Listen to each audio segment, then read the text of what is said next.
Well, good evening, everyone, and welcome to a new live episode of He Said, He Said, He Said, a look at the world from a seasoned Black man's perspective. I'm your host, Alvin King, and thank you all for joining us tonight.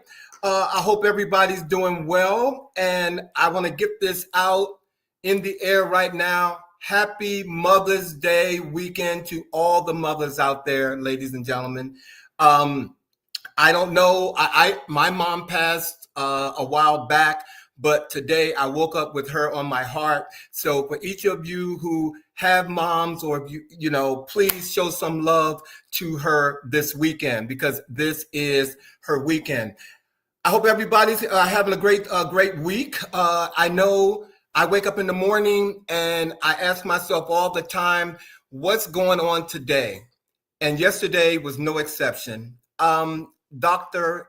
Carla Hayden, appointed in 2016 by President Barack Obama as the first woman and first African American to serve as Library of Congress, was dismissed from her position by the President Donald Trump yesterday, 1 year before the end of her 10th year term.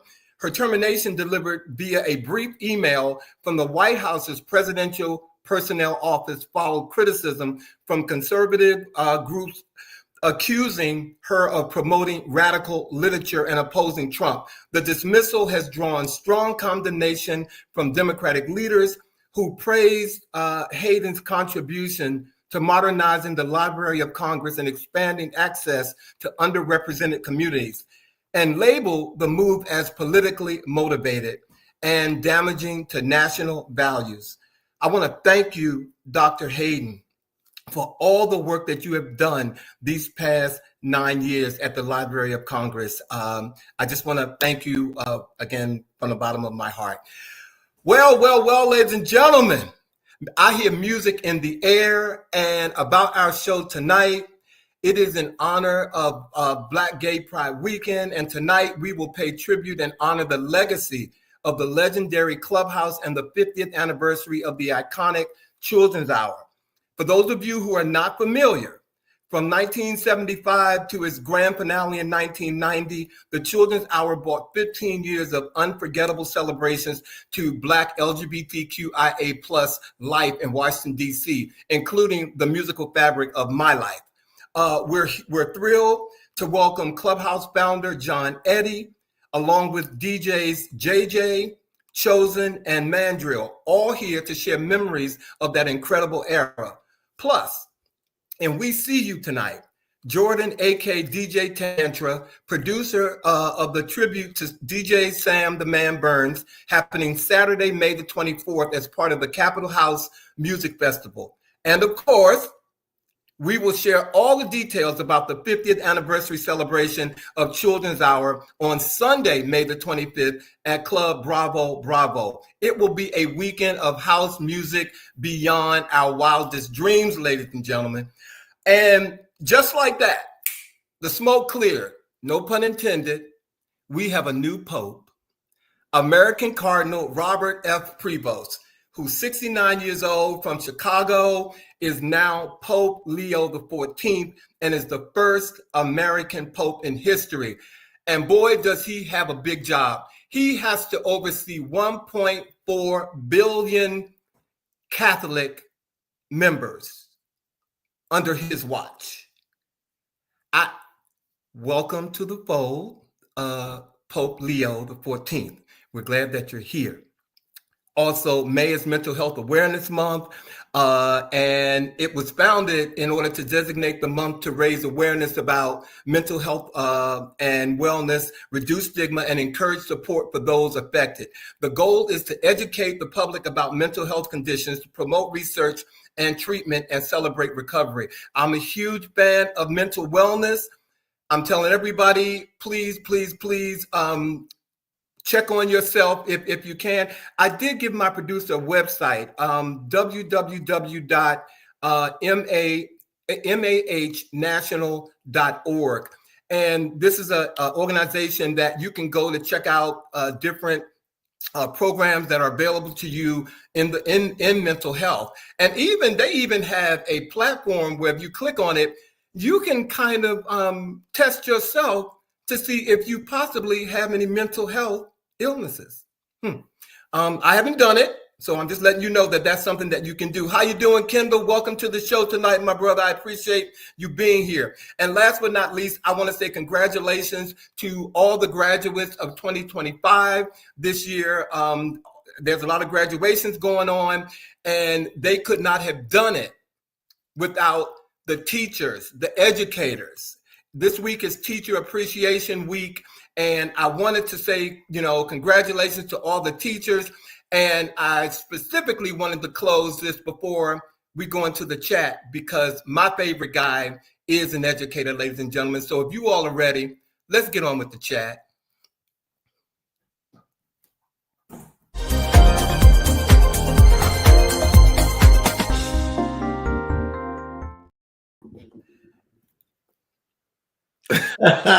This educator feels. What's up, Bobby? My favorite educator. How you doing? Well, and thank you so much. Yes, it was a great faculty, staff, teacher, educator appreciation week at my school. Our Parents Association showed out. I got a Visa gift card. I got a T-shirt, blankets, cookies with our names. Like, they showed out. So we felt the love at my school. Well, I think about you. So you've had a good week. Let me say that. It's been a good week. The weather has been really strange. We had very, very warm weather to very cold and rainy weather, but it's all good. I'm not complaining, man. We're here. And I've been so excited all this week about this show, because it's obviously what we do every Friday night, but this one really feels personal, because you and I have talked about the fact that, as you said, I mean, the Clubhouse was part of our growth. We're DC boys. Like, this hits home for us. DC boys. And what's really ironic, when you think about it, 50 years of our lives have been affiliated with the Clubhouse. Well, are we old enough to be? Oh, I guess so. Yeah. Well, I mean, come on now. As tight as my skin is, yes, I'm gonna claim it. Yes, I still, 50 years of my life was part of the Clubhouse, Absolutely. and so, I am just. Again, doing this show with you tonight, like you said, is very special. Yep. And, so we do miss Sean. We do, because we are only he said tonight. You're right. But we're going to do a he said tonight. We are. He's here with us. Thank you for being here tonight, my friend. Thank you. I enjoy it. This is special. It's very special. It's a special place for us. I'm sorry. Go ahead. I'm sorry, Bobby. I was just going to say, I mean, the Clubhouse held a very, very special place, particularly in my heart, growing up here in DC, again, as a young, Black, gay, young man growing up and, facing the challenges that we face in this world and showing up in our true, authentic identity. The Clubhouse presented a safe space, a place where we could go and just simply dance the night away. And Lord knows, I certainly did many a night. I own that I would come out of that Clubhouse and the sun was rising, and I loved it. They call that the walk of shame now. But there was no shame. When I think about what the Clubhouse meant to me and I think about now, the first word that comes to me is safe. I could go to the Clubhouse. I didn't have to worry about, first of all, somebody fighting in the middle of the dance floor. I didn't have to worry about someone spilling a drink on me. I didn't have to worry about someone bumping into me or trying to get in my space while I'm trying to get my groove on. It was just a wonderful moment in my life. And I all I can say, there was nothing like it. So kudos to everyone, who made that happen. And we're lucky enough to have them here with us tonight. So absolutely. We definitely are. I do want to ask you though, Bobby. Yes. The Clubhouse is all about the music. Absolutely. And the experience. Absolutely. So, is there a certain, well, you know what, before I do that, I'm going to just tell you my favorite song at the Clubhouse. Okay. And before we do that, Bobby, let's say hello to some of these folks who are coming in, because some of them we saw on the dance floor. Okay, we did. Okay. 50 years ago. George, welcome, welcome, George. Hey, George. Carol Gardner, I've never seen you before, but thank you. Has Carol been on the show before? I don't know, but welcome. I don't know, but we welcome her. welcome. And Sean, thank you for joining in, our brother. We miss you. Michelle Bowie is here, and she was there with us, right. Always. Greg Scott, Kendall. He's a Connecticut boy, but he was equally excited. Yeah. He said he loved the Clubhouse, so he came down here. Blue is here tonight. Get out of here. Now. George, like I said, and my brother Darren from Delaware is here tonight, ladies and gentlemen. So thank you all for being here tonight. Well, I was asking Bobby about one of the songs that was near and dear to my heart, that every time I hear it today, it reminds me of the Clubhouse. And one of my favorites is by two artists by the name of 2 Tons of Fun. Oh, yes. And they had a song called Just Us. And It was something about, I wish we could play it on the phone and not, on the show and not get shut down.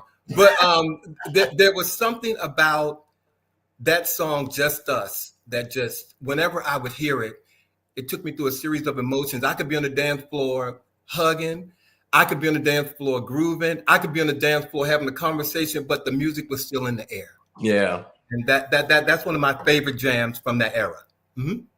For me, I think it would be Bohannon's hit, Let's Start to Dance Again. Ooh. That, I think the combination of the beat, I've been watching you all night. Don't you want to dance? Get on up and dance. Ain't you tired of sitting down? Those lyrics and the sound system of the Clubhouse, the music would literally permeate through you. Yeah.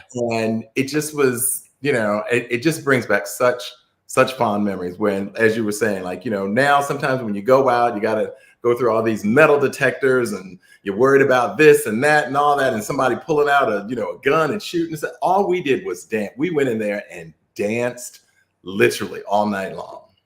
I remember first of all, hey, Rodney. Rodney said Disco Circus. See, okay, Rodney is a true Clubhouse fan. Okay.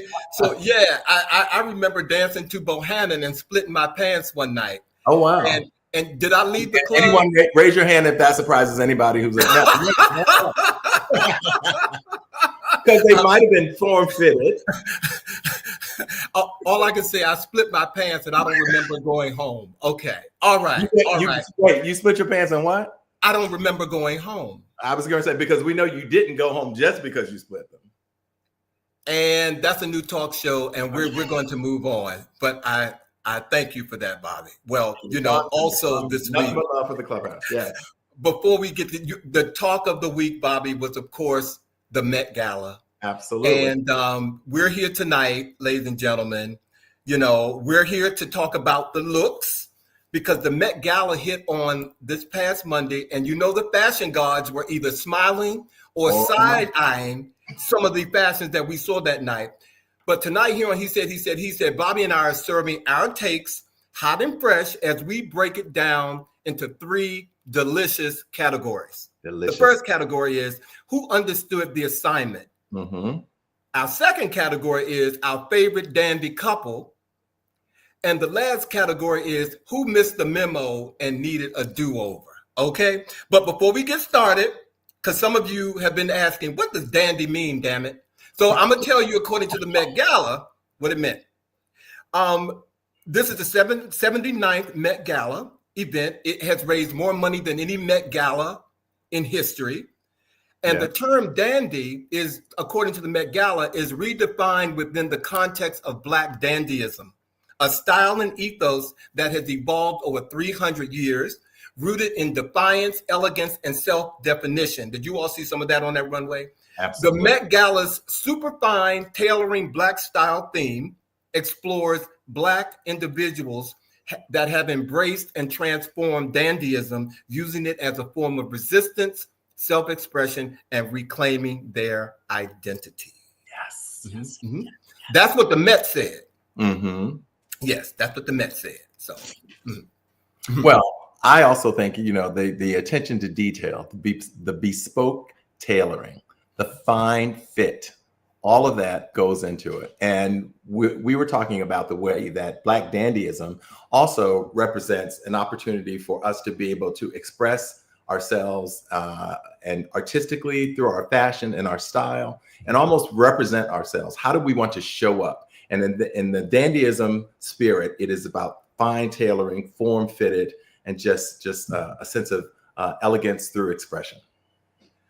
Well, and I definitely get that, but I had to break it down into layman's terms for me, because I call myself, when I think about my own personal style, I'm a mood dresser. I'm a mood dresser. So the term, for me, dandy is not just about the aesthetics. It's about using clothing and personal style and even my humor as a form of defiance and self-expression, particularly for me as a Black individual. And so, I had to break it down like that. And it helped me to appreciate some of the looks that we saw that night. So, I like that. Yeah. So if you're ready, Bobby, ladies and gentlemen, first of all, we're going to give you who we thought got the assignment right. Okay, ladies and gentlemen. So if we're going to ask our producer, just go ahead, of course. Zendaya, ladies and gentlemen, Zendaya wrecked the house in Louis Vuitton. This is one of our favorites. We can keep the images rolling, because I tell you, we have a couple that we want to make sure that we get through. This is Jodie Turner-Smith.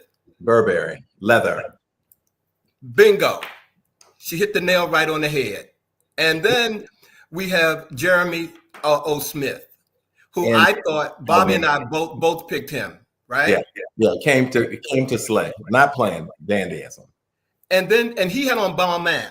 And then there was Lizzo, okay, who I thought represented the big girls. Represented the full figure girls. Okay, let me be politically correct. She did that, and she did that in Christian Siriano. So I gave her a plus on that. Then we went a slightly different direction with the one and only Bad Bunny, who was sporting Prada. Now, was he one? He wasn't one of the chairs, was he? No, he was not. No, he was not. He was not. He could have been. Justin Smith was one of my favorites also in Valentino. I thought that he took this scarf to a whole new level and made it work without it being gaudy or just all over the place. Clear statement. Yes. Yeah. And there were people who some of you all don't even know, because all they do is walk up and down the runway. Right. And this was Ugbad Abdi and Michael Kors, and she was one of my all-time favorites as well. Yeah. And Savannah James, who is the wife of LeBron James. Correct. Who came by herself. One of the official honorary chairs, yes. So I thought she hit it. Okay. Just give it just a second. This is Mona Patel and Tom Brown. And when I tell you, when I saw this outfit, I literally screamed, because I want you all to notice not just the tailoring. I want you to look at her, look at the beauty of the detailing in that outfit. And if you didn't see it, she has a robotic dog handbag that goes with this outfit as well. Mona did what needed to be done. Mona came to slay. Mona Patel. And last but not least on our They Got the Memo list was none other than Janelle Monáe. Yes. Okay. Again in Tom Brown. Yes. And this was a multi-layered outfit as well, because that top part came off and this is what was under it. Slated. But we couldn't let you go without showing you some of her accessories. And look at that. This was the shoe of choice for Janelle Monáe. Now, some of us couldn't walk. We couldn't walk from our bedroom to the bathroom in this, but she did it all night. Okay. Cheers to those who got the memo. And now, real quick, we're going to move to our dandy couple. These are the couples that we thought came out and did just an amazing job. And Bobby and I were only supposed to pick two, but this person doesn't come out too much, so I gave my first one to Colin Kaepernick and his wife Nassetti. Yes. I thought Colin Kaepernick was a sight to behold that night. Yeah, I thought. Yeah. I thought someone had been there with those scissors going around that afro like all night long. That was beautiful. We also thought about Russell Wilson and his wife Sierra, of course, who were absolutely beautiful and elegant together there. I didn't know who to look at the most, but they, as a couple, I looked at both of them. Okay. Well, and that's saying a lot. We know our audience. Okay. We do. And last but not least, co-chair ASAP Rocky with his wife, obviously the one and only fashionista, Rihanna. These are our dandy couples, ladies and gentlemen. And now, before we close, we have to show you who we felt missed the mark. And this one right here, he needs to stick to running up and down, up and down, up and down. But do not go to Kmart and get another dress and come to the Met Ball. So that was Austin's choice. Yes. This is my choice. Sha'Carri Richardson just did not. This is my personal choice for who didn't show up correctly at the Met Ball. Now, my choice is going to be, I'm sure not a popular choice, but I'm sorry. I thought this was disastrous. I don't see anything dandy about this at all. And I really felt that it was a missed moment, because had Mother Ross come in there in something that was tailored to fit that body of hers at her age, she literally could have taken that house down. And she did. There are people who give her deference for being Diana Ross and fabulousness and all of that. But that was a missed moment in my book. Love you, Miss Ross.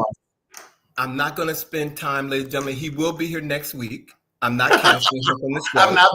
I've not been dismissed. He has not been dismissed. But I think he got that totally wrong. And at 81 years old, Diana Ross showed people that she was the boss. She showed people that was her house and she lived there. Okay. She showed people she had a very long train, is what she said. And she said, "Remember me." Okay. She brought every song she ever made. What did Blue just say? What did he just say, Robert? Too much for her. Way too much. It was overpowering. First, Blue, when you turn 81 next year, you let me know. You let me know. You let me know how you do it. But thank you, and Bobby. Anyway, ladies and gentlemen, thank you for it. Well, let me say hello to some of these folks. Chris Jordan is here. Chris, thank you for joining us tonight. Samuel Amer is here. Aaron Kelly is here. Thank you, Michelle, for weighing in. Thank you all for being here tonight. We appreciate it, because we do have a wonderful show that we got planned for you guys. So Absolutely. We're about to move on. So are you ready, Bobby, to I'm ready. I'm excited. Jump into this show. We got a full house tonight, literally. Ladies and gentlemen, as I told you, we are here to talk about, the legendary Clubhouse. And none of us can do that. None of us can do that on this show, or who's watching the show, without having the one person here who made it all happen. Mm-hmm. So, ladies and gentlemen, please welcome to the He Said stage, the founder, John Eddy of the historic Clubhouse. Hello, everyone. John! What are you doing? I'm doing great. Oh, thank you for joining us tonight. Thank you very, very much for inviting me to He Said. I've been waiting only for 45 years for this. Thank you so much for joining us this evening. Well, I guess you got me before I decided to kill over. Well, that's okay. Well, look, that makes three of us, okay? But thank you, John, for being here. And I know we only have you for a short moment, but again, we cannot do a show like this without, having you. So, John, again, we're honored to have you here with us on the show tonight. And we know that the Clubhouse was your idea and you were one of the founding members. Can you, give us a moment, take us back to the beginning when how it all started? Do I have that much time? You got about 2 minutes. Okay, yeah. He knew it was an impossible question. Go on, you're going to do it. Give us what you got.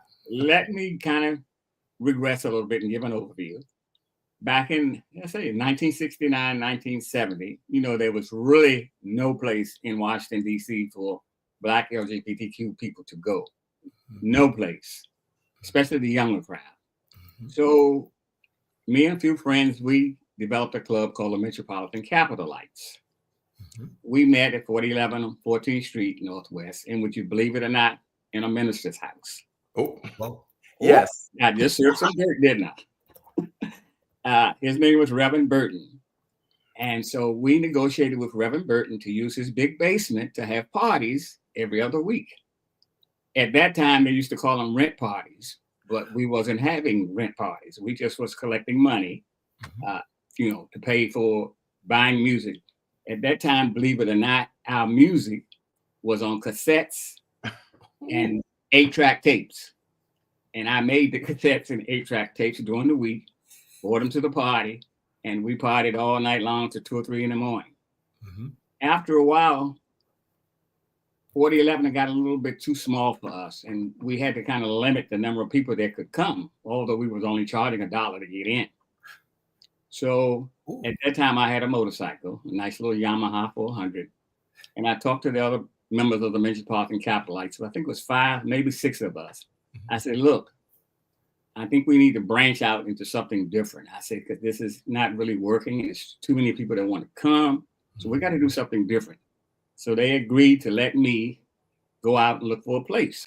So I hopped on my little motorcycle and I drove southeast, southwest, northeast, and northwest, looking for a facility, looking for any kind of place. We didn't have that much money. And as I was about to give up 3 blocks from where I was living on Fort Totten Drive, I saw this bar and it had a couple of motorcycles in front. I said, I wonder what's going on there. So I drove over and parked and went inside. And what I found out, to my disbelief, I just came into a white bikers bar. Oh, wow. in DC? In DC, the last one. Oh. 221 Riggs Road, Northeast. But it was obscure. And so I saw a lady behind the bar. So I walked up. There was only like 3 customers in there. And of course, they gave me that look. Like, nigga, what you doing in here? Oh, wow. Oh, okay, then. So I asked, I said, can I talk to the owner? So she said, well, I'm one of the owners, me and my husband. My name is Lois. I said, this is a good time to talk about business. She said, if you could come back tomorrow and my husband is here, we could probably talk some business. I said, well, at least she didn't kick my ass out. So I thanked her for entertaining me. I came back the next day, which was on a Saturday. This was on a Friday. And I propositioned her and her husband. I said, I think this place has a basement. And they said, yes, it do. I said, do you use it? They said, no, we don't use it. I said, can I see it? So they took me downstairs. And I said, wow, this would be ideal. It's like 3 times the size of 4011. So I negotiated with them to rent the basement. One thing which was good about the basement, it had an entrance off the side, off the parking lot. So her customers could come in the front door as they had been coming. And our clients could come in through the side door once they parked their cars. It was very discreet. It's almost like I was saying at the Clubhouse, you would know if you belong. So if you wasn't going there, you didn't know how to get there. How to get there, right. So Wow.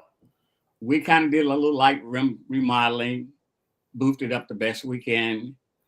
We were the first place there that had a DJ booth and 2 turntables. And the first night we opened the doors, the place was packed. And I told Andre and my other partner, Chase, I said, we underestimated ourselves here. So we partied and partied. Later on, the place got to the point that it shut down after 1 year. Too many people? No, Oh, DC government shut it down. oh. Some things never change, huh? Yes, some things never change. And what had happened is that the landlord had not paid their taxes, nor paid their rent. And we were locked out. So the children would be coming to the parking lot. Can't get in. So we had to be standing in the parking lot, apologizing, telling them, hey, this is not our fault, but we're working on it. So I took it upon myself to go downtown, talk to the tax people. We got a settlement. Then I found out through property records who the landlord was. I went and talked to him.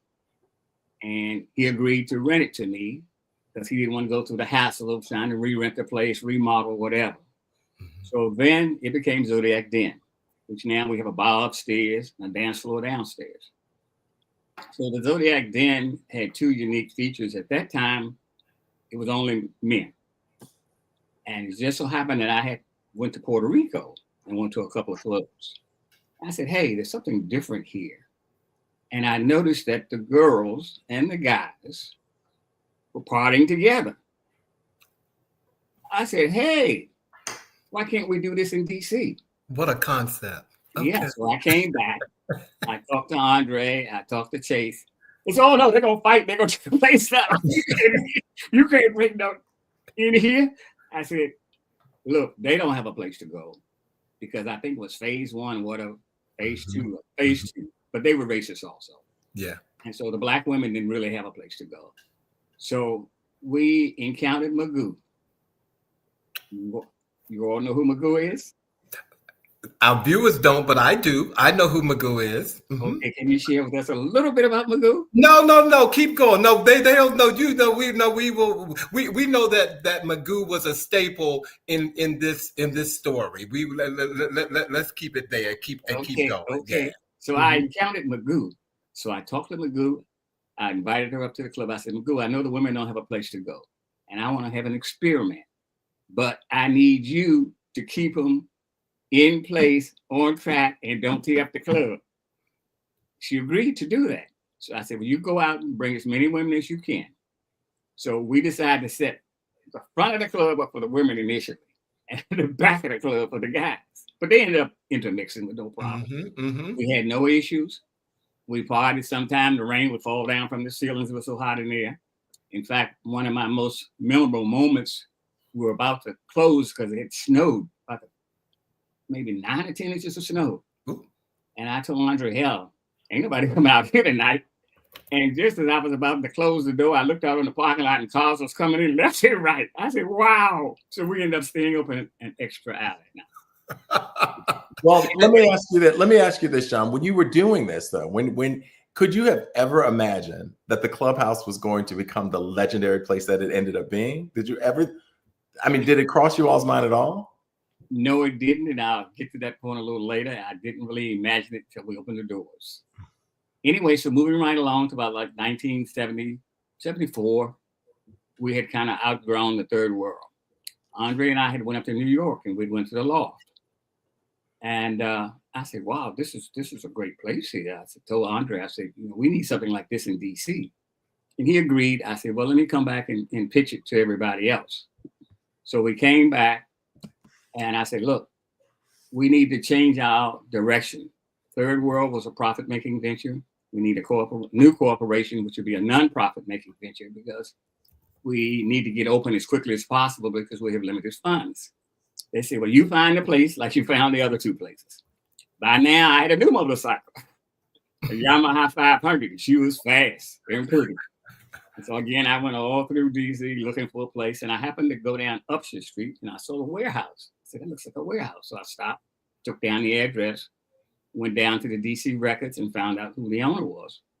And I called the guy, and he agreed to meet me. Then after we met, he had said that the place had been vacant 2 or 3 years. He couldn't find nobody to rent it. So I said, oh, well, you got somebody now. So we kind of met. We had a good meeting of the minds to get the rent the right place. So between 1974 and 1975, with the help of many of the Third World members and many of the people who later became our staff, we remodeled the Clubhouse and opened the doors on Mother's Day, 1975. Wow. This weekend. Yeah. This weekend. Amazing. Yeah. Wow. Okay. Now I'm loving the history. Okay, I'm living through that right now. Okay. So, I want to make sure that you give us some history, but I want to keep it moving because we got to bring the other folks on because you're like the history book. Okay, so you're that guy. So and that's when I stopped for your next question. Okay. So go. I think Bobby had asked you about how did you know that it was a success? So it was going to. When did you know that? Well, we really didn't know it because, see, at the time we opened the doors, we only had 200 members that was booked. Mm-hmm. And the clubhouse was 4,000 square feet, big east side and west side. So when you say booked, are you suggesting that it was a membership at one point, correct? It was a membership totally. Mm-hmm. We actually had two memberships, a Friday night membership, which was for so-called straight bi people, and a Saturday night for LGBT people and whomever. Mm-hmm. So we only had 200 members for basically LGBT Saturday night people. But when we opened the doors, there was a line up the street around the block. And we could not believe it because we only had 200 members. But once I calculated later, well, each member could bring 2 guests. However, they could call in up to 10. Mm-hmm. So many members had called in their 10 guests plus bought 2. At that point, I knew that we were going to be a success. Well, Eddie, one of the biggest things about the clubhouse that people didn't understand or may not know that I'd like for you to share with us is that it became a pillar in the Black community, LGBTQI plus community, especially during the AIDS crisis in the 80s. And the clubhouse helped to support the founding of Impact, which later became Us Helping Us, People into Living. Can you just share with us, briefly what it was like navigating through those difficult 80s with so much uncertainty and loss? Well, somewhere about 1984, 85, we kind of noticed where there was a tremendous drop in our membership. And we started discussing there's something going on in the community that we don't seem to have a handle on. The clubhouse was not just a party place because we were totally involved in the community. We had political rallies, we had a dance team, a football team, a baseball team, a karate group. So we was totally in the community. In the 15 years that we were there, would you believe we never had a complaint and we never called the police? And we had up to 4,000 people in there, never had to call the police.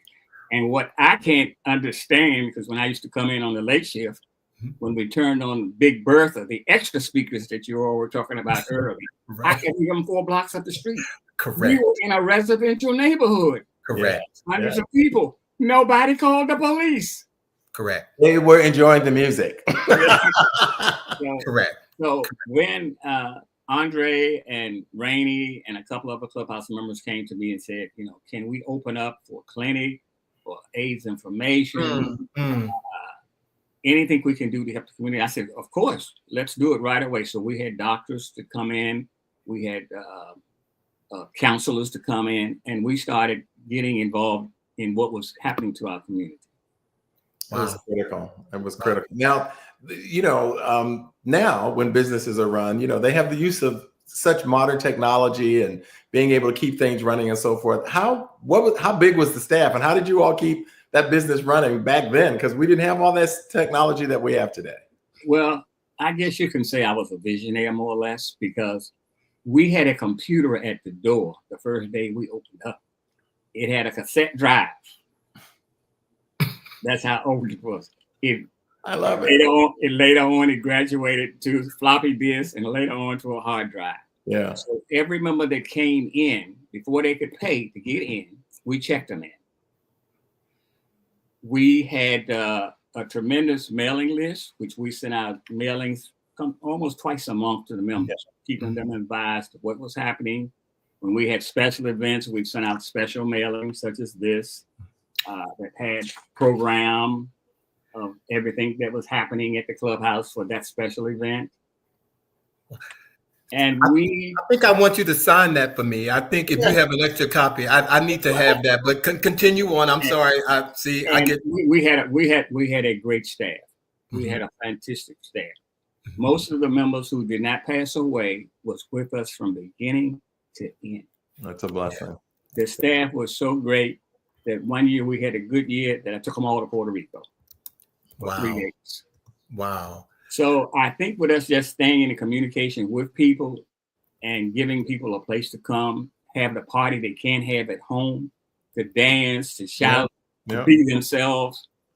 We had people that come and put their choir robes in the coat room.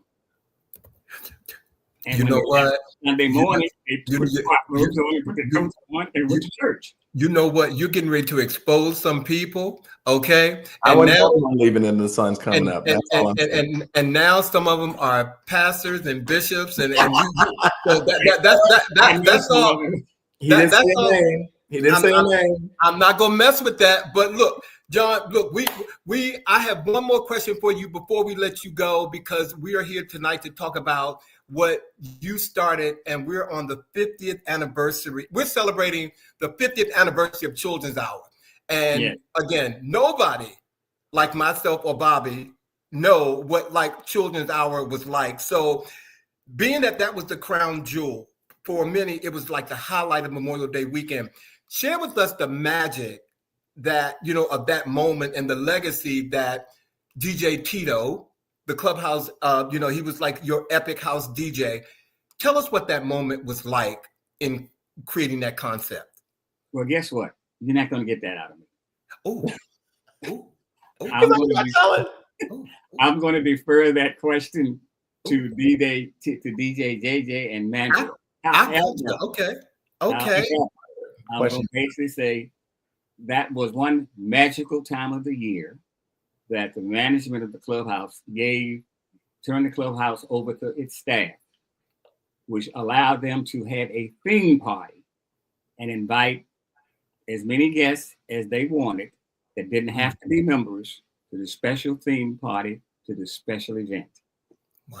I just think that's, I know Alvin's going to be wrapping up soon. I just want to take 2 seconds to say to you from the bottom of my heart, as a young boy growing up, how important the Clubhouse was to me. And I want to say thank you for creating that space that Alvin mentioned. I'm not trying not to get emotional about it, but it really, as he said, created a safe space for us in ways that provided us restoration and inspiration and just the ability to just be free for a couple of hours. It's listening to great music. So I just want to say personally to you, thank you. It's such an honor to meet you, and thank you personally. Well, I really appreciate that. And just the other day, a guy came up to me and he thanked me just like you did. But he said, you saved my life. I said, what? He said, my parents had kicked me out a Saturday night and I had no place to go. And I ended up at the Clubhouse and I talked to somebody to let me come in on their membership. And since then, I've never looked back. That's what I'm talking about. Ladies and gentlemen, please, all in the clicks, you all, I see you all out there. Let's give a round of applause or clicks to the man who started our lives, ladies and gentlemen, the Clubhouse, Mr. John Eddy. Thank you for being here, John. And thank you for just thank you for being members and coming to the Clubhouse. How about that? Okay. I listened to you too earlier, telling you about your experience, and that took me back to very, very good times. It is, and it's very true. Well, don't leave. We're going to bring you back at the end of the show, John. Thank you for joining us tonight. Really appreciate it, man. Thank you. Well, ladies and gentlemen, we're gonna. I mean, Bobby, come on now, come on. That's some history right there. Okay. Yes.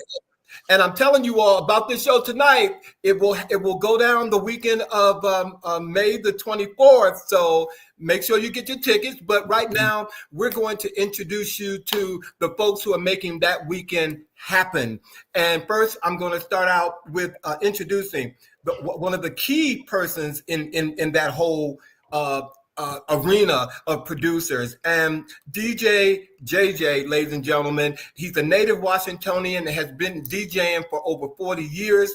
He has helped various venues and clubs in the DMV, including the Clubhouse, the Sunset Palace, the Brass Rail that some of you on here know, the Bachelor's Mill, Tracks, and the Buck Stop Here. Oh, Lord. And the legacy continues because, of course, we also have Chosen, the house head, Chosen the house head, aka Chosen. Of course, that's his abbreviated name. He's a DJ promoter, party host, owner, and CEO of Househead Thread. He's a co-owner of Milk Chocolate City Parties and Promotions based in DC. That's Chosen. And last but not least, we have record producer and music maestro extraordinaire DJ Mandrill Harris, who launched his professional career in Baltimore, Maryland on a Friday and Saturday night residency at a place called the Children's Place from the fall of 1978 through the summer of 1981. And during that time, he was invited to guest DJ at the Clubhouse in Washington, D.C., which is the Clubhouse used to be the sister club to the Paradise Garage and Philadelphia's the Catacomb. But soon after, it became his primary residency from 1978 to 1990 when it closed. In 1977, he founded his own label, Drill Impulse Records, and released Body Thrill Between Feeling, Total Ecstasy out of France. France, for me, by way of Dr. Free. A Washington Project DJ Mandrill Night Beat by Poji Records in Baltimore. Ladies and gentlemen, please welcome DJ JJ, DJ Chosen, and DJ Mandrill. Woo, Lord. Hey. My goodness, I got all of y'all in one show. Are you kidding me? Okay, come on now. Here we go. All of y'all, thank you guys for being here tonight. Thank you for being here. It was a major effort to grab all of you all and get you all on one panel. So, we're going to go ahead and we're going to keep these questions rolling because it is about making sure that people come out on Sunday, May the 25th to the 50th anniversary. I am loving all of this melanin and all this baldness that's going on right now. So I'm going to ask each of you. I just love it. I love it. So, it was a pattern here. I love it. So you've all been introduced, but I'm going to ask you very quickly because we got lots of questions for you guys. For each of you to kind of share how you first became affiliated with the Clubhouse. So JJ, we're going to start with you. You're muted, my brother. We can't hear you. See, and he's a DJ. Look, unmute. There you go. Okay, here we go. Yes. The Clubhouse opened in 1975, and right out of high school, I went to the Clubhouse in 1978. And that was an experience for me. It kind of changed my life. So if you think about it, doing these reunions and doing the anniversary, obviously it had a huge impact on me. Yes. To the point that I'm expressing my passion as far as what the Clubhouse was about for me. Yes. And in doing this, I'm finding out from so many people that it's not just me, but it affected everybody who literally went into the Clubhouse. Mm-hmm. And more or less, I just kind of, excuse me, I get a little emotional with that. But yeah, it definitely meant a lot to me. Amen. Amen. I love that. I love that. Chosen, how about your story? How did you become affiliated with it? Wow. Just if I had to answer that question, it would take just doing a lot of local parties around the DC area. When I first came to DC and started doing house music events and kept hearing about the Clubhouse. I kept hearing this name, the Clubhouse, and I kept hearing about Mandrill. And I'm like, who the hell is Mandrill? Like for the fourth or fifth time, I kept hearing, you got to get Mandrill. You got to get Mandrill to do one of your events. And JJ and I was doing an event together, our first event together. And the energy was, I had never worked with JJ before, and the energy was so crazy. I was like, JJ, how can we get this energy again? And he mentioned a Clubhouse reunion. And, I always thought about the Paradise Garage and knew about the Paradise Garage reunion. So when he mentioned that, I was like, well, there's never been a reunion. And I know how the Paradise Garage always has successful events. And I was like, let's do a reunion. And kind of, I became a student after that and just started learning everything I could. Because I had never been to the Clubhouse, but just hearing the stories that John told, JJ told, Mandrill told, Tito told, it just kind of captivated me. And I became like a bookworm, I guess. I love it. I know I said in my bio how Mandrill got drafted, if you will, to become the resident DJ. So I'm going to get a little deeper in that question for you, Mandrill, and say, what was it like when you got that call? I danced around my basement when I got they were very formal. I received a letter in the mail asking me to do a guest spot when I submitted a cassette tape to Andre, who was the general manager. I was really close to a DJ that was there named Bryce Tarry, who was from the Loft and from New York. So he was currently the DJ when I started going to the Clubhouse in 9 months after it opened, January of 1976. We became friends, hung out a lot together, and then he told me 3 or 4 months in that he was going to be leaving. So I gave Andre a cassette of me playing at the Children's Place in Baltimore, where I had been playing for maybe about a year and a half. And he, from that tape, decided to I got a letter in the mail asking me if I would be willing to do a guest spot. It was very formal. And I remember I was in Howard University, my sophomore year at Howard University, and I was living in Northeast or in the Fort Titan area, really, really close to where John Eddy's talking about the Zodiac Club used to be, in a woman's basement. And I remember dancing around the basement saying, "Oh, I'm going to have a good time there," because I'd always gone to the Clubhouse, but I had never played there. I was playing in a club owned by two women in Baltimore. But so I was delighted when he asked me to do the guest spot. And Tito, who was a resident DJ there, he wasn't the Saturday night DJ then. Bryce was, but Tito was an advocate for me because there were several people auditioned who wanted that spot. And Tito, I think Andre asked Tito of the selection of people who he thought that he should hire, and Tito told him me for the guest spot. Once I did the guest spot, I then got another letter asking to become a resident. Well, all I can say is they made the right choice because I know you, Gemini brother. Okay, I know you. So for our viewers though, being that you had this, oh my God, just to have the opportunity to stand behind those turntables, you know, the music was transformative for all of us. It just transformed us. So, and part of the magic. So take us inside for a night and tell us what it was like what was the Clubhouse experience like from your perspective, from behind the turntables, looking out into the audience. I think what's kind of important to understand about the Clubhouse, and it was really so much about community. I mean, sure, it was a nightclub, but we didn't sell liquor.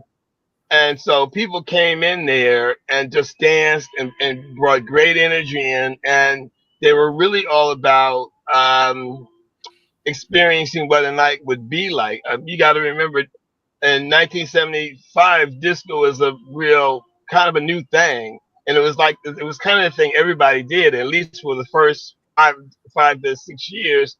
Everybody somewhere was going to a nightclub somewhere. And it was this new thing to experience sort of groupthink in a room full of people dancing to beautiful music on overwhelmingly beautiful sounding sound systems. We lucked up because we had a Richard Long sound system, one of the few experimental Richard Long sound systems. As he was building his career in audio technology, he would bring new equipment down to the Clubhouse all the time for us to test out. And so we all had this, all the clubs, and a lot of the other nightclubs in Washington used to come, the DJs after they closed would come to the Clubhouse on Saturday night because they knew we were going to be open at least 3 more hours and to experience the Richard Long sound system. So what a lot of people don't understand, the Clubhouse was built for partying, not for socializing. Mm-hmm. And so the sound system was everywhere. And though we had a balcony, a chill room, and the balcony, a lounge for people, and smaller rooms on the sides, the whole room was the dance floor. And you were surrounded by music, which is the best way to get a fuller sound. So it's kind of really overwhelming. And then we're talking about a period of time in this country where people were on substances not necessarily healthy for them. And it was, even if there was only 30 to 40% of the crowd in those spaces, psychologically, they pull that energy up. So there was a complete groupthink, amazing, overwhelming, vibrant vibe the entire night. That's one of the reasons we got into the good vibration sort of theme around our regular Rat Saturday night parties. Friday night was predominantly a straight crowd. Those folks came in there to party.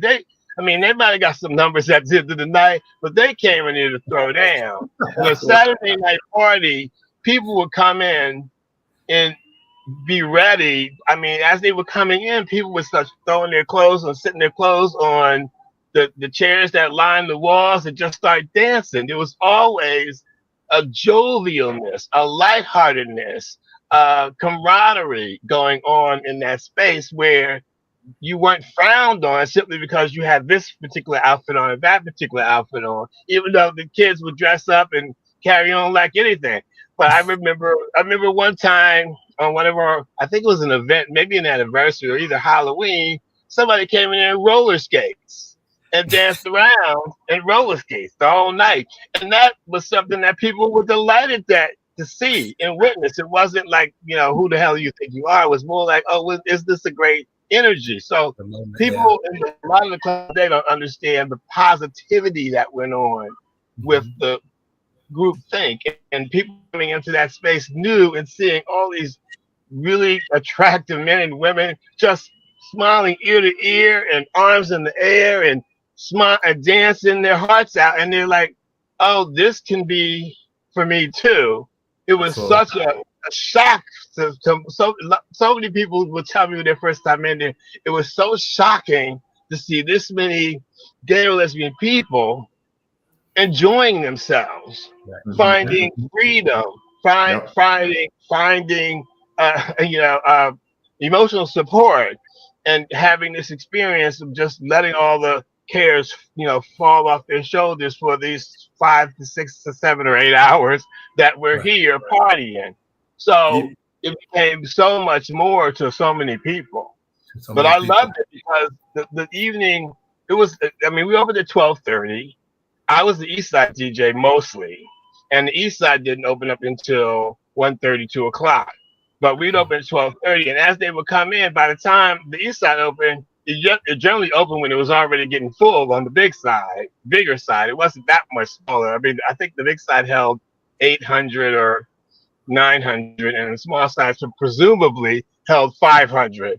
But many nights there was more people than that on both sides, and it was balanced, playing various styles of music along with what Tita would play, because that also what was important back in the day is that clubs sort of dictated to radio what to play, because nightclubs got the music first, and radio jocks often would play what they heard at the club that Saturday before, and next week it'd be in the program. So it was just lots of things going on, and why the music was so diverse, and there were so many different styles. We played rock, we played R&B, we played disco, we played funk. It was really a really well gelled machine, but all sort of catering to positivity and enlightenment, and sort of giving people lyrics that they can understand, that would relate to their lives and their experiences. It was a perfect storm in some ways. Incredible moment. Before you guys go on, let me first of all thank our viewers. We have some of the most faithful viewers in the world, and I'm just letting you all know we will be running past 8 o'clock. We have some surprises for you tonight and some more information that we want to share. But I want to thank you all for joining us. And Otis Buddy Sudson, thank you for being here tonight. I haven't seen that name since oh my God. But Mandrill, thank you for saying what you said. One of the viewers just said, well said. Well said. Thank you for taking us into your space. Thank you. You did a beautiful job of describing the magic of that clubhouse and in its description and all of those things. And I, as one who was there, I completely agree with you. So this Memorial Day weekend is the big weekend. It's Sunday, May 25th at Bravo Bravo, where we're going to celebrate the 50th anniversary of the historic Children's Hour. And it's featuring the performances of none other than Rochelle Fleming of First Choice. She's going to be performing right there. And so we're very excited about that. So for all of you who are going to be involved with the anniversary, how does it feel to be back after 2 years? Because we took a little bit of a hiatus. And what can people expect on that big day, on the 25th, the celebration, the 50th celebration? What can we expect? Because I'm planning on being there. I don't know anybody else. But Alvin and I are gonna be on that dance floor. We know that. Yeah. Well, let me tell you, I consciously decided not to do a reunion in 2024 because as I looked up at the calendar, I said, oh my God, the Clubhouse is going to be 50 in 2025. So I said I wanted to do it bigger and better than I did before. So I wanted to make this occasion very special, not just a reunion, but to celebrate the Clubhouse and paying homage to Children's Hour. Yeah. Now, granted, Children's Hour, the concept of Children's Hour back then was, as John Eddy said, a theme party. And I didn't go with a theme. I'm just paying homage to the name Children's Hour because when people hear Children's Hour, they get very excited about it. And that's where the term, you know, if you belong, you know, it will literally make people tick. So anyway, I said, okay, this is what I want to do. In the tradition of the Clubhouse, I want to have an artist to come to perform, but the artist that I wanted was an artist that performed at the Clubhouse, who still performs today, to come back to perform for the 50th anniversary. So I had a few to choose from, and of course, they didn't work out. And then by the magic of Teddy Douglas, Teddy pointed me in a direction of how to get Rochelle. He just pointed me there and he let me go and said, you're on your own. So, and JJ, for those of you who don't know Teddy Douglas, he is a renowned DJ in the Baltimore area. Yeah. In Baltimore. If you do any type of partying in house music in Baltimore, you know Teddy Douglas. Okay. Yeah. So yeah, and he's a member of Basement Boy Productions, which brought you a lot of hits. If you see his name, buy a ticket. Okay, right. I'm sorry. So we managed to book Rochelle, and then I found out. Now, this is breaking news. Okay, we love breaking news on He Said, He Said, He Said. First Choice has never performed at the Clubhouse. No, they haven't. They have not. And when I talked to John about it, I was like, wow, so you mean to say it took 50 years for me to get her to come to? Wow. 50 years. 50 years amongst some of the, in addition, 50 years, First Choice hasn't been there, but there have been other artists of that caliber that have been through the Clubhouse. Oh, many. Exactly. Let me give you a few. Cheryl Lynn, Nona Hendricks, Sylvester, Colonel Abrams, Lolita Holloway, Jocelyn Brown, Jean Carn, Gwen Guthrie, Tremaine Hawkins, Jeannie Harris, the Basement Boys, Sybil, Carolyn Williams, Andre Wheeler, Dar Braxton, Arnold Jarvis, Ken City, Fonda Ray. Okay. We got you. We got you. Okay. Okay. Clubhouse was doing some stuff. Okay, JJ, we got you. I'm sorry to interrupt. There's going to be a performance, obviously. What else can they expect out of that particular celebration? Say it again. Great music and energy. What'd you say? I said great music and energy. Yes, Chosen. That's what we're looking for on that anniversary. One thing that you're definitely going to get a lot of. You're definitely going to hear what I've been on presenting, and DJ and myself are both very committed to doing is establishing and playing the music from the 15-year house was a go-to for so many people of in the life in this particular community. That means if you started coming to the Clubhouse in '86, there's going to be some music that you do not know, and you have to open your mind to experience it. If you stop coming in '84, then there's going to be other music that you're not going to be familiar with. So we started out very much in a very disco R&B mode, and even psychedelic disco in the '75, and then it moved into what we called underground music, which between '84 and '85 started turning into what's called now house music. But there are tons of records, all speeds and all genres, that were Clubhouse classics. And that is what is the most important thing about this event, is to celebrate the lives of the many people who have passed, who gave up their internet dance floor to records, like Another Was by Queen, or Do You Want to Get Funky With Me by Peter Brown, or Anita Ward, Ring My Bell, along with the Bionic Boogies, Risky Changes, and JM Silk, Don't You Want Some More? And the damn takeover, I can't turn around, and girl, they fake the feeling. There just is a wealth of music from 15 years, and we're going to do as best as we can to get much of it in, and that will contribute. That will be music that is funky. That will be music that is disco. That is music that will be rock influenced. There will be music that is house influenced, and because that's what the Clubhouse was. And I think that is what we celebrate. The legacy. That's it. You can answer my next question about legacy, because you've said that people will leave, whatever generation or whatever period they were there, they'll come and leave with an understanding of the depth and the breadth of the Clubhouse, that it was broad and it was inclusive. Every time, exactly. Every time, I just want to say, just last thing, every time I get behind a turntable for an audience of people, what I'm interested in doing is turning on some of the people in that room some of the time. I don't have a 100% idea of turning everybody on 100%, because that is not realistic. That is not life. That is not humanity. Everything ebbs and flows. So there will be times when you'll be like, what was that? Who was that? But there's somebody else losing their mind on the dance floor. And that is why it's important to represent the entire 15 years. Absolutely. And I'll make a statement at the beginning of the party too.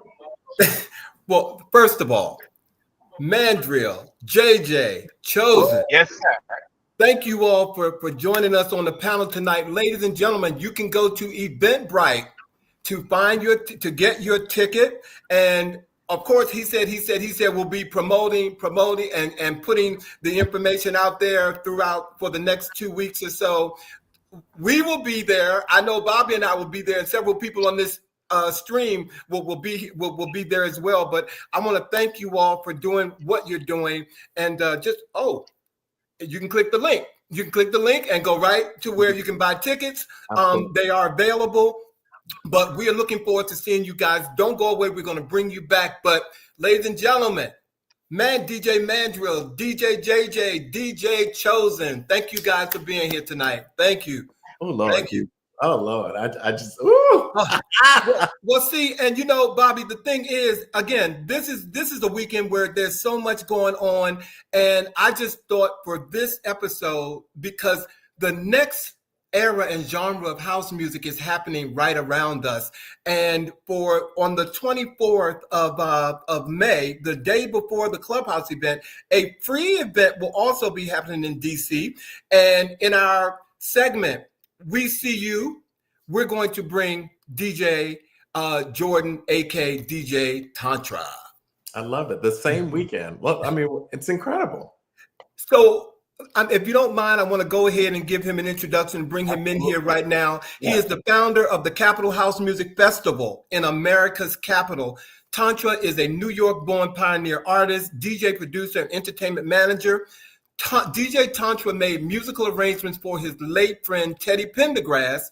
Last release, I Am Who I Am, and managed his estate, as well as legendary Jean Carn, who we just heard her name tonight, soulful Nicole Renee, and an impresario, Dennis Wilson. Ladies and gentlemen, please welcome to the He Said stage tonight, DJ Tantra.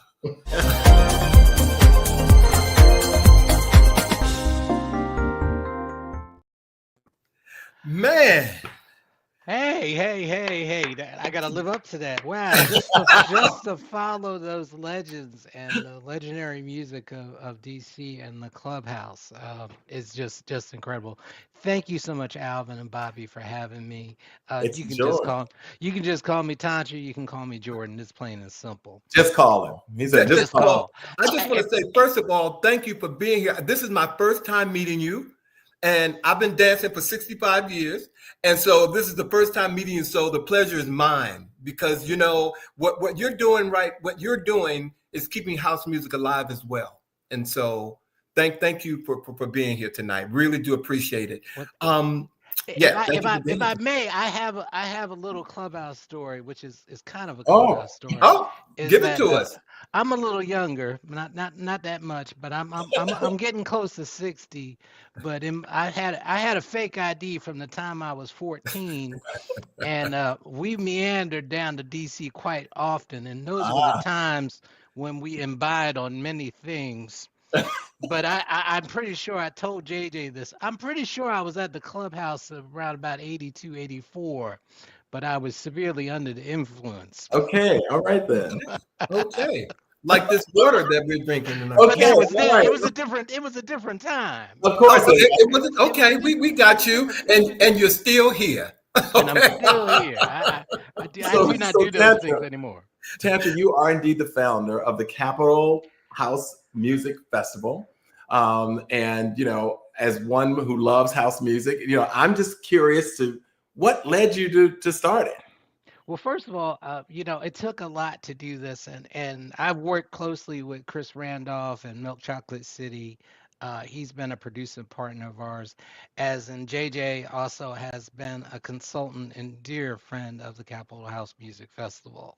Really, you know what happened is I'm from New York and I'm a house head, and like I said, I've been down here many a nights back in the day, um, and to clubs all around Paradise Garage and Paradox and T. Alfred's parties up in Philly, Temple parties in the 90s. When I got here, I was like, well, you know, well, where's the thing? Mhm. And there really wasn't a thing. And I had met Sam the Man Burns, um, and he had did an event years ago. And it was a festival and it came together and it happened, and it's a really it's a heavy lift. Mm-hmm. And you know, the government and the city is not really so quick to kind of help. There are a lot of cities like Chicago where the city comes alive. You see all Mm-hmm. up and down in Jersey and in Brooklyn, the city is really helping to put on these events because what it is just kind of like the Clubhouse. You know, it's a place where people come together in unity and spirituality. You don't have to worry about that somebody's going to pick up your bag. You don't have to worry about somebody stepping on your Jordans. You know, it's Right. a place. It's a place because the music and concept is a place of love. And I learned this my personal stories. I learned this from who was a big brother, my uncle. He was 6 years older than me, and I started playing decades ago. I was barely 10 years old, and he practiced in a club. And he used to take me because back then, you know, the equipment was expensive, and the only place that DJs could practice was in the nightclub in the daytime.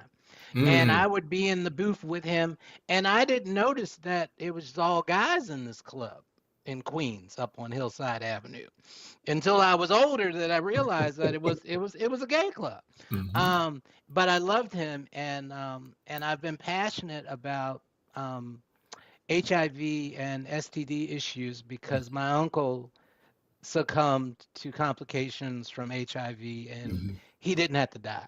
I'm sorry. He Yeah. passed in 99, and he was a big brother to me.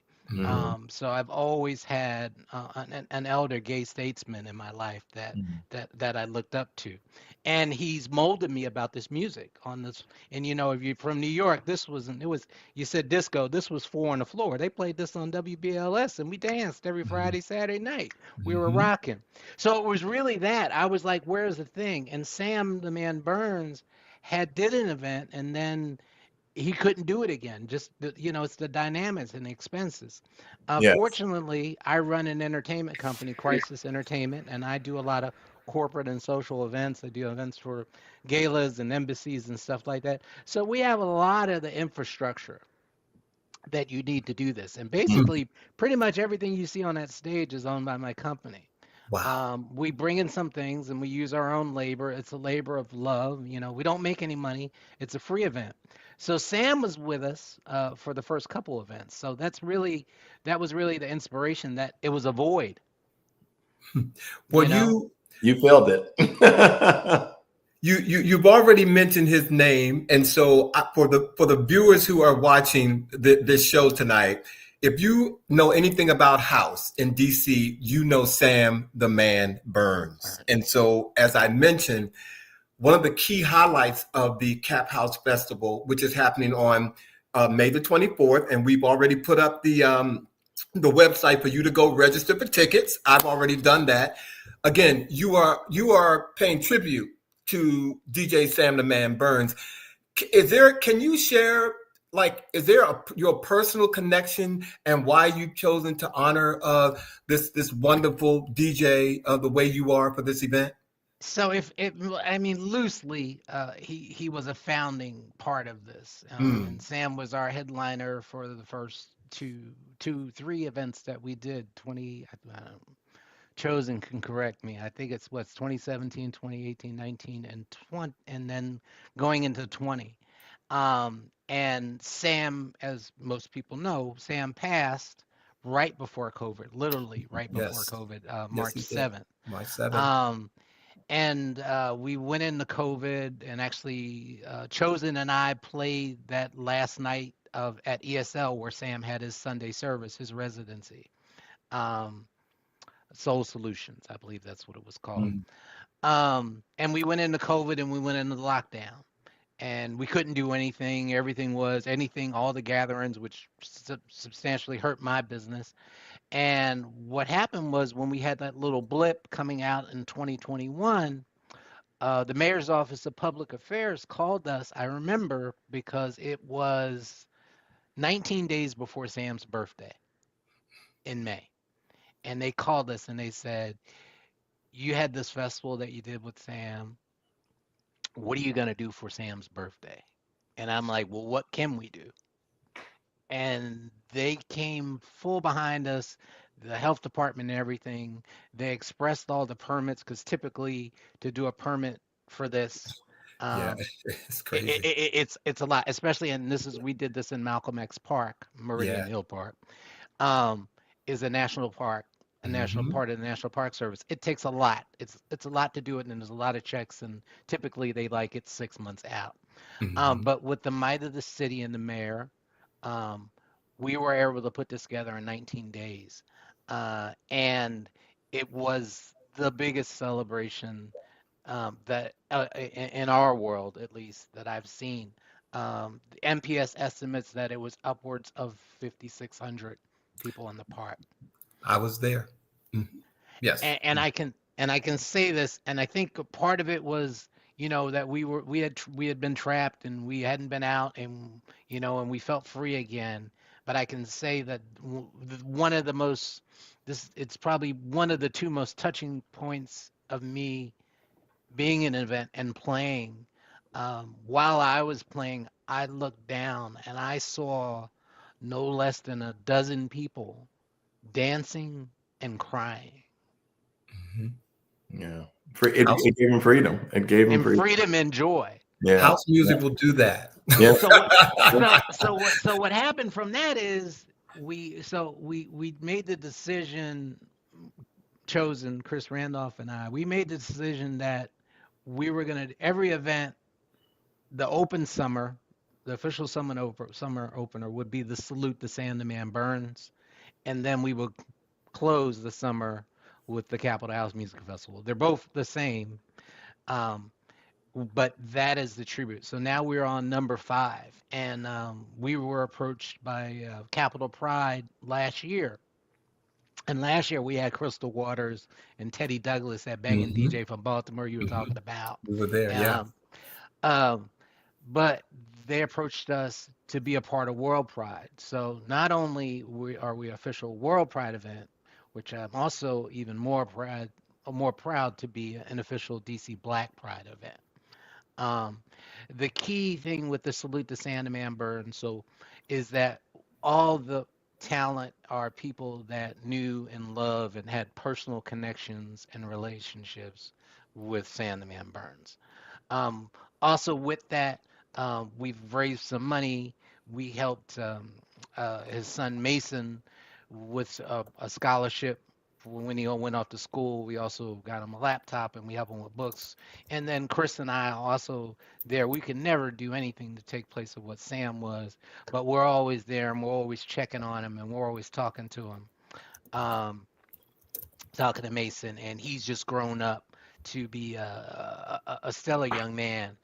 It was he on his 21st birthday, he happened to peep into a house party, which really hadn't been his lane. He always came up, and he got into a little cipher with some of his homies. So we're just really, really, really, really proud of Mason and to see him shine and come into his own manhood. It's a beautiful thing. Well, I'm going to tell you, you have just opened the doors to a very big surprise, Tantra, that hit me like Thursday morning or probably late Wednesday. And I had only met, first of all, I'd only met Mason one time, maybe once or twice. He didn't remember me because he was such a kid when I met him. But I thought since tonight, we're talking about love and we're talking about legacy and we're talking about, just keeping hope alive and family. I thought it would be a great idea to close this segment out to invite Mason on the show tonight. And he humbly agreed and was available. So, ladies and gentlemen, this really means a lot to me to close this show out. I wanted Mason to be here, and he took his time out to be here. I can't even get it out of my mouth. Ladies and gentlemen, please welcome one of the reasons Sam the Man Burns has touched all of our heart is his legacy still lives on through his son, Mason. Mason, are you here? There he is. There he is, Mason Burns. Hello, how y'all doing? Hey, Mason. That's my Mason, man. thank you for Tantra just told us, man, man, we're proud of you. I'm proud of you through social media. So I'm just proud of you because I've been watching you do what you do. But I wanted to bring you here to have you close the show and to let us know, how do you feel about your father's legacy in this world of house music and all the love that he has received and still receives from the house music community that believes in him? Yeah, first, it feels amazing to know that he was so loved by many. And sometimes me doing my own thing as an individual, because I got into house music as well, what Jordan has said. It never really was been my main thing. Like, I always had a love for it, but I gained a passion for it now because of like my father and my mom and stuff like that. And I'm in this program called Grammy U, and when I met like Common and P Rock. Those are on the hip hop side of things. And when I realized like P Rock met my dad and he know who he is, it kind of opened my eyes to he's much bigger than just in house music or just in DC or the DMV. Like it makes me realize how big he was, and it inspires me a lot to be who I am today. And I carry his legacy. I carry him on literally through me. He lived through me now. I even have like a tattoo just representing me and him and stuff like that. So it's a lot I have to say, but to kind of keep it short, it's amazing. And it's amazing to feel loved by many and people always coming up to me and saying mindful and heartful things about him and stories, and even about me, where he always talk about me all the time. And I didn't really know that until unfortunately when he passed. But right now I'm at a place now where I'm healed. I accepted his passing and really just carry on with life, knowing that he's still with me spiritually and he lives through me now. So a lot of his personality is me, like, and I'm him. I'm the JR.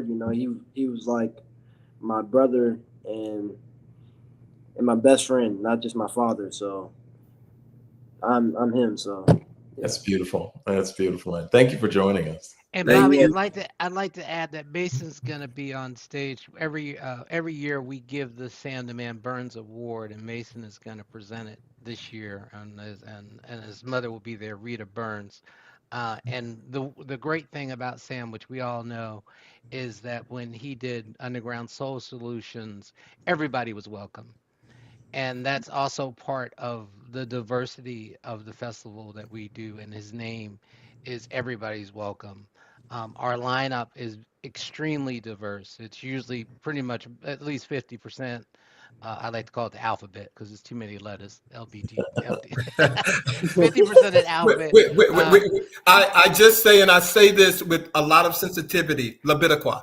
Okay, but we Labitiqua. say Labitiqua. It's hard to say. And I'm a part of the Labitiqua community, so I can say it. So And we just say Labitiqua. yes, Labitiqua. And also with that to add, we've added some flair too in that light. We have DeAndre Superstar Parker who's curating an illusionist performance with and we're adding that to the show in the lineup. Um, our lighting expert that's going to be running our lighting is a LGBTQ owned company. We are really diverse, and we're looking to show diversity. Love the youth, and Mason has been bringing more young people in the fold, and it's really important to have this generationally. We've had about a half dozen DJs that are under 22. Wow. We're really trying to spread this and move this, you know, in other directions. And again, I'll say this: this is a free event. We ask you to register for tickets online at caphousefest.com. It's through Eventbrite because we're trying to keep capacity. But it's all day, and this is the biggest and longest one we've ever done. It's going to be 12 nonstop hours. Oh my Wow. God. 10 a.m. to 10 p.m.